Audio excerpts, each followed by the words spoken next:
नमस्कार शेतकरी मित्रांनो. शेतकरीच ब्रँड राहणार या यूट्यूब चॅनलमध्ये तुमचं सर्वांचं स्वागत आहे.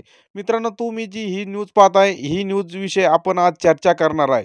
मित्रांनो, ही जी न्यूज आहे, ही न्यूजमध्ये असं सांगितलं जात आहे की यंदा मुसळधार आणि धोधो पाऊस राहणार आहे आणि त्यामध्ये शेतकरी आनंदी राहणार आहे, असं या न्यूजमध्ये आहे. परंतु मित्रांनो, ही न्यूज खरी होऊ शकते का, यावर आपल्याला विशेष चर्चा करायची आहे.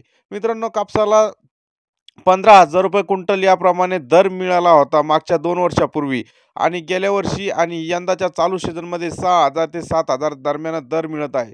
मित्रांनो, खरोखर शेतकऱ्यांना खाली आश्वासनं दिले जातात आहे आणि जर हे आश्वासनाला शेतकरी जर बळी पडला, तर शेतकरी हा मातीमोल झालेला आहे. कारण की सध्याच्या स्थितीला पाहताय मित्रांनो, तुम्ही ₹6,000 क्विंटल प्रमाणे या शेतकऱ्याला कापूस विकण्याचं काम पडलं आहे आणि जर त्याच्यावर जर सर्वसाधारण जर खर्च धरला, वेचणीचा खर्च, कापूस लागवडीचं पासून तर फवारणीचा खर्च, वखर पाळायचा खर्च, हा एकंदरीत जर खर्च काढला, तर शेतकऱ्याला त्याच्या हातामध्ये काहीही उरत नाही. अखेर शेतकऱ्याची दिवाळीच निघते. म्हणून मला एक सांगायचं आहे, की शेतकऱ्याला असे आश्वासने दिले जातात, की ते फक्त कागदावरतीच राहतात. मित्रांनो, अजून एक आपल्याला पाहायचं आहे. 2014 या साली निवडणुका तोंडावर आल्यावर शेतकऱ्याच्या सोयाबीनला ₹6,000 क्विंटल या दराप्रमाणे दर मिळेल, हे 2014 या साली घोषणा झाली होती. परंतु मित्र, सध्याच्या स्थितीला आता 2024 चालू आहे. 10 वर्ष उलटून गेले, तरी कापसाला भाव तर नाहीच. पण सोयाबीनला सुद्धा पहा तुम्ही, 6,000च्या ऐवजी 4,000 सोयाबीन विकत आहे. म्हणजे शेतकरी बाकी सर्व व्यापाऱ्याचे दर वाढत आहे. बाकी सर्व टिकाऊ वस्तूचे दर वाढत आहे आणि शेतकऱ्याची जे वस्तू आहे ती टाकाऊ झालेली आहे का?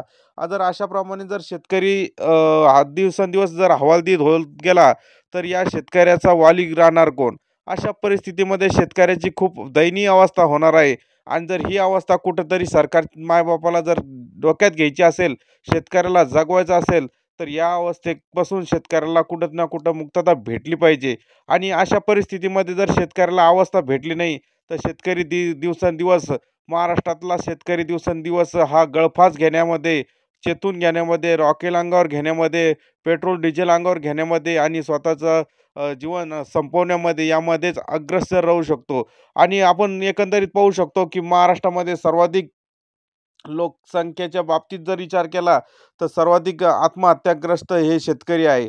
आणि जर शेतकरीच आत्महत्या का करत आहे, हे जर आपण एकंदरीत तपासलं, तर इथली राज्यव्यवस्था, इथली अर्थव्यवस्था आणि या अर्थव्यवस्थेने नाही जे शेतकऱ्याला देशाचा कणा म्हटलेला आहे, हा कणा जर वाकला